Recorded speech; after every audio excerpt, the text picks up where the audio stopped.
Welcome back to my channel for this week's Human Design Transit Report.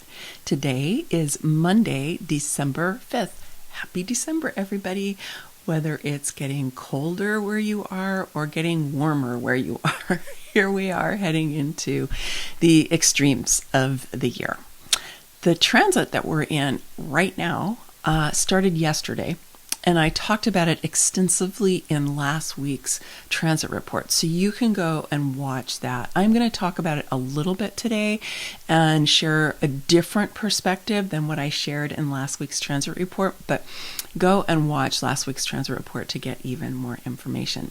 Then our new transit starts on Friday, December 9th. And that's mostly what we're going to talk about today. Okay, let's go ahead and get started.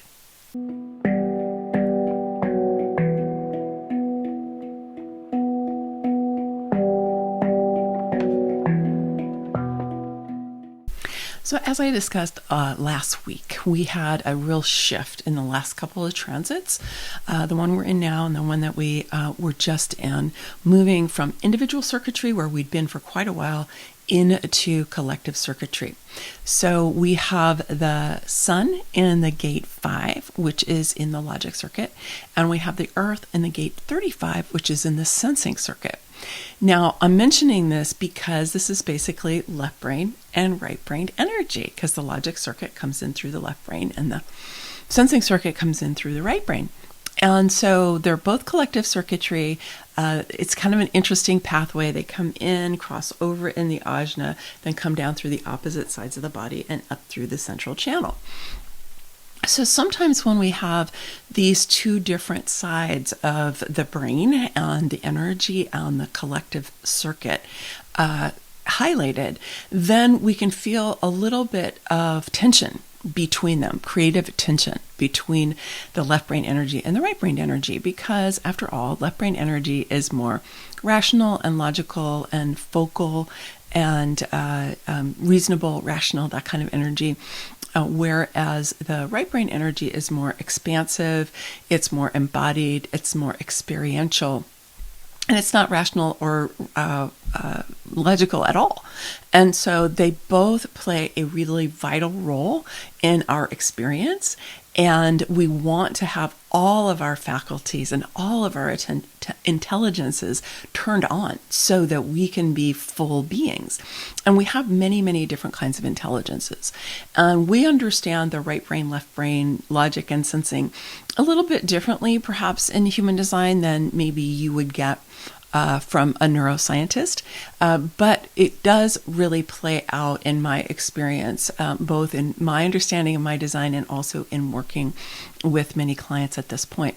And the thing is that you probably heard me say this if you've been following me for a while, that we live in a culture impacted by Western culture, which is very logical and very left-brained, which is a vestige of the development of Western science, which is really not very old. It's that kind of one of the newer sciences out there, because when you think about yogic sciences or Chinese medicine and its sciences, or Ayurvedic medicine and its sciences, right? Those are all thousands and thousands of years old, literally.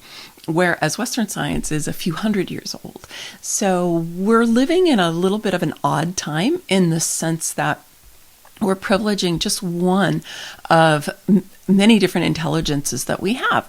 So the downside of that is that we tend to suppress or discount or discard the other intelligences that we have. And in human design, we have three main ways of knowing, or three main kinds of intelligence. We have the logical and the sensing, so the left brain and the right brain. And then we also have the knowing circuit, which is individual circuitry. So we want to have all of this available to us. So my suggestion for you for this week, up until, through Thursday, is just to be paying attention to, if you've got more focus, if you've got more consistency, if you're feeling a real sense of rhythm in your life, that's all great. right?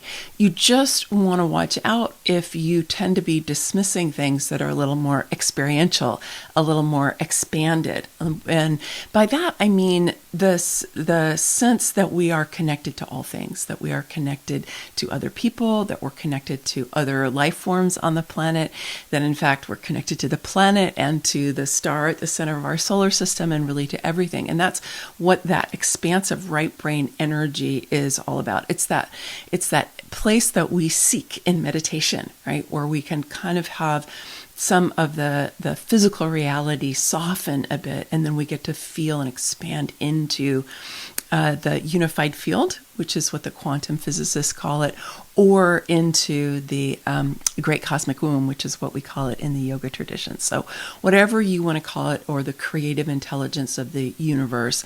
Sometimes it gets called dark matter, right? Which turns out there's all kinds of things going on in dark matter, even though we might not be able to track it. So we want to be able to tap into that aspect of ourselves. And then there's also the embodiment part of it as well, which is that we experience through the body and we honor the body. We honor our somatic experience rather than being so located in our minds all the time. Our minds are a great servant, a very helpful tool, but we don't want them to be completely in charge of our lives, right? We want to have our body wisdom also activated and turned on because there's so much that can come to us through our sensing, right? Which is what this sensing circuit is about. So I just want to emphasize that in addition to what I shared last time and invite you to really also tap into that sense of the sensing circuit, right? Your sensations, your body wisdom, as well as the logic and the focus that you can get from your logic circuit. Then on Friday, December 9th, we're going to have another shift again in terms of the circuitry that's being highlighted by the sun and the earth. So we're moving into tribal circuitry.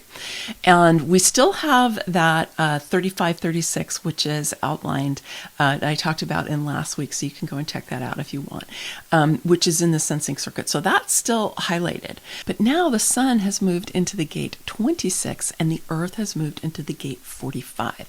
And both of these are in the tribal circuit, and they are both in the commerce or business sub-circuit of the tribal circuit. So that's what we're going to dive into. So the sun is in the gate 26, which is on the will center, and the 26 is actually connecting to the gate 44 because the south node is still lighting up that gate 44. So we have a complete channel between the spleen and the will center from that 4426. That sun is lighting up the 26, which in traditional human design is known as the trickster, and in quantum human design is known as integrity. This gate, and actually this whole channel, is really an energy for being able to enroll people in whatever it is. So whether that's you're going to enroll them in a community or in ideas or in a project, or if you have a business, in whatever it is that you're offering. So whether that's products or services or whatever it might be.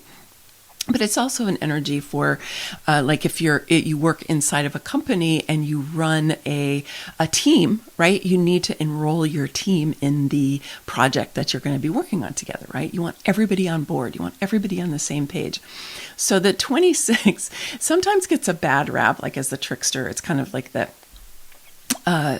used car salesman energy, right? And that's really the shadow expression, because the shadow expression is when you're using the power of one of the energies of the chart in order to control or manipulate other people or situations. And that's what that trickster energy is, right? Is that you're using your ability to persuade and to enroll in order to manipulate or control other people. So you want to watch out for that, because unfortunately, I think a lot of us have been enculturated into using that energy that way. It's kind of like, how do I get it, what I want in my life? I can't necessarily tell the truth. I need to be a little bit, under the radar about certain things. Women are really taught to manipulate a lot. I just have to say, like, traditionally, women are taught to manipulate kind of as the weaker sex, because men are bigger and stronger and can be more physically powerful. And so historically, women have kind of learned to be manipulative, in order to gain some modicum of control in their lives. So we're evolving out of that, right? But we want to watch out for the vestiges of it because it can show up on occasion. Now, the other ways that this energy shows up is if, for example, you've been around people who have been using that trickster energy, or you've been what you might think of as victimized by people who are trying to control or manipulate you with their ability to persuade, right? Their ability to enroll you, right? Then you can just be like, I don't want to have anything to do with that energy. Now, I talk to people pretty regularly. Back when I was a business coach, it came up a lot where people were like, I don't want to sell. I don't like to sell. I don't like selling. I think it's, out of integrity. So then they push it away. But it doesn't have to be out of integrity, right? And so that's why the higher expression in quantum human design is called integrity, right? So we want to be able to use this energy with integrity on all levels. And so that's always kind of the litmus test that we want to be looking at. Because the ability to persuade and enroll and engage and invite and all of that, that's a really important thing for us to have in our lives. And when you're doing it with integrity and you're not trying to control or manipulate or convince or make anybody do anything, but you're just inviting, and you're saying, hey, let's get on board with this. What do you think? And I know for me, I've had my own business for 25 years. I've done a bunch of different things. And it's just a part of what I need to do is to invite people to come and work with me in a variety of different ways, right? I have to do that. If you have your own business, you have to do that. If you don't do it, you don't have a business, pretty much, right? But there are people who are also salespeople inside of companies. And there's also just lots of other situations in which this shows up, right? Like let's say you're on a board of directors of an organization, right? You want to have the ability to persuade people and enroll people in a project, in the next move, in hiring the executive director that you want, or whatever it is, right? One of the things that I love to remember is that nobody wants to be sold to, but people like to buy. So that's in the realm of sales, but it's true in terms of other things about being persuaded into or being invited into is we like to be invited. We like to be included. We like to be a part of things, right? We just don't want to have the sense that we're being forced or coerced or manipulated or controlled. This is really highlighted in this upcoming transit, right? Because the sun is lighting it up. So it's a great time for you to be just checking it out for yourself. How do you hold this kind of energy? And if you're in that disempowered state, like, I don't like any of that, to be like, wow, would it be possible to engage with this energy with integrity? If so, what would that be like? What would that feel like in my body? How would I actually do that? And my guess is that most people have had experiences in their lives where they have been able to do this with integrity. So don't throw it all out. Just see if there's a way to elevate it. And also, if you've ever kind of caught yourself being manipulative or controlling, or if you've experienced that from other people, just be like, oh, okay, that's just the shadow aspect of this energy. How can we bring integrity into the interaction instead? Then we have the Earth lighting up the gate 45, which is right up here on the throat center. And the gate 45 in traditional human design is known as the Monarch or the Sovereign or the King or Queen gate. And in quantum human design is known as natural leadership or distribution, because it kind of keeps evolving in quantum human design. I like the natural leadership myself, but I get why Karen Curry Parker, who created quantum human design, has named it distribution, because when we have a benevolent monarch, or we have really benevolent or compassionate or wise natural leadership, what does that energy do? It actually, it brings resources to it, right? Because it's kind of like this final expression of this commerce or business circuit, and then it distributes, right? It doesn't hoard. The really shadow aspect of the 45 is, well, it's dictatorship. really. It's dictatorship, authoritarianism, and it's hoarding. It's like taking resources and having it only for yourself, your family, your people, right? Which is what monarchs used to do, right? That was just the standard things that monarchs did. And there are still, plenty of people in the world who do that. And we still have authoritarianism in the world, both at the head of some countries and also the stirrings of that here in the United States, certainly the case.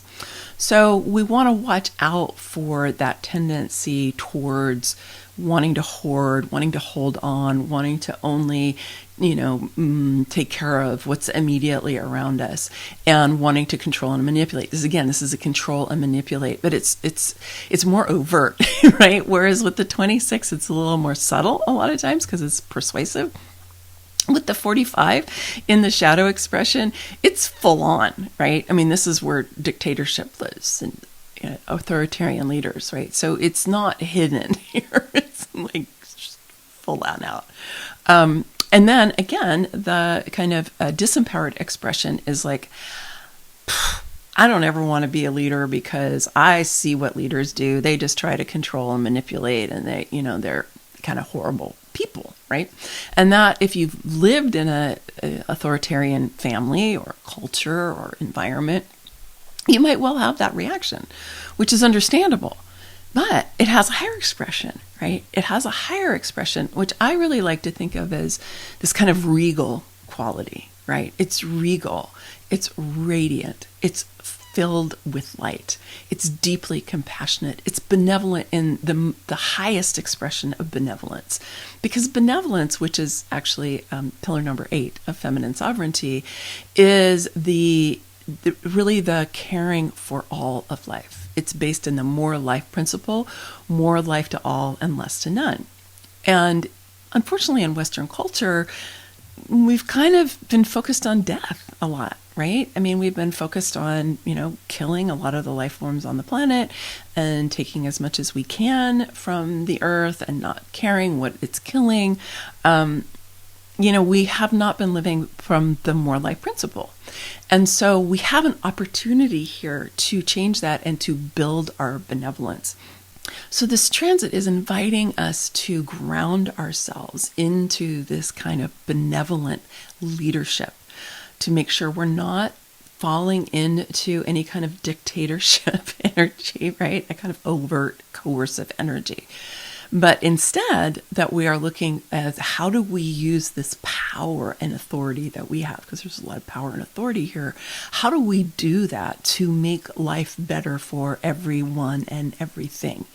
Because it's tribal energy, so it's not necessarily about a global view, but it is about our relationships, the people who are close to us, our workplaces, any organizations that we're a part of, our communities, our neighbors, and so on. And so it's that kind of an energy. I'll give you a really great example of this energy that I just happened to see. So I belong to an app, maybe you do too, called Nextdoor. And this is where people who live relatively close to each other have this app, and people post all kinds of things, different things in there, and there's a marketplace, and people give stuff away and sell things, and people ask for help and, provide help. And so there was a woman who is a single mom of a 10-year-old boy who did not have the resources to provide gifts for him for Christmas time. And she said a friend of hers invited her just to post that on Nextdoor. I actually started crying when I was reading the responses. I'm getting emotional if we talked about it. Because, she said he needs new sneakers, he needs a backpack, he's 10 years old, if you can provide anything to us, I can't even afford to get a tree or anything. The next thing I know, there's this huge outpouring of energy for, somebody's like, I can get a tree for you. A bunch of people said, oh, I have shoes. I have some extra clothes. I definitely have a backpack. I mean, she was just showered with what she said she needed, right? That is benevolent leadership, right? Is when you're not hoarding these things that you have. You see a person who's in need. People didn't even know this woman, right? In her case, it didn't matter, right? She just showed up in our community forum and said that she needed this. And it was amazing. So that's an example of that kind of distribution, if you will. So how can we ground ourselves in this? This is the season of giving, right? How can we do that and do it with integrity? Because the sun is like, yes, do that and do it with integrity. Check out yourself. Are you being a trickster at all? Are you being manipulative or controlling it all? Are you giving something away so that you can get something, right? Or are you giving things away with no strings attached, right? And just to take a look at your own kind of internal dialogue about this whole gift giving and receiving things that happens this time of year. Because, a lot of times it can get a little murky. People can feel hurt. People can get mad. All kinds of things. So distribution with integrity, right? Natural leadership. How do we get to be benevolent to the people in our lives, the people that we love, the people that we relate to, and even just people in our communities that we don't necessarily even know? Now, that doesn't mean you can't, give money to causes that are in other parts of the world or far away from you. You can do that too. But because it's tribal energy, it is kind of like what's really kind of close in, what really matters to you. So we have a huge opportunity to be using the energies of this transit to uplevel ourselves, to uplevel our relationships with each other, and to really model what integrous, enlightened, benevolent leadership could look like. And if you haven't joined us yet, I want to invite you to come and join us in the Becoming Sovereign virtual retreat center that I set up. I set it up in November, and we are going to have 3 more events in December. So they're live events. One of them is really interactive, and I encourage you to come. It's free to join, and we're working on Openness Demystified this week, and then we're doing a workshop session in energetic hygiene, because I think everybody really needs to learn how to work with their energy.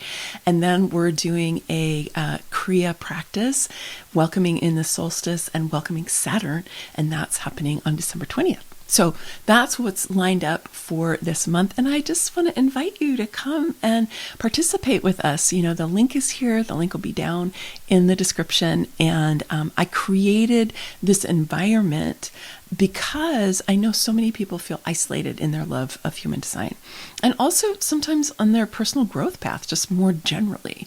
And so I wanted to create an environment that was going to support us to be able to do this more together and to really build a supportive community. And we're co-creating this because I have a lot of ideas about what I want to do in 2023. And I want to hear from people about what is going to really be compelling and supportive for them. All right. Many blessings. Much love. Bye for now.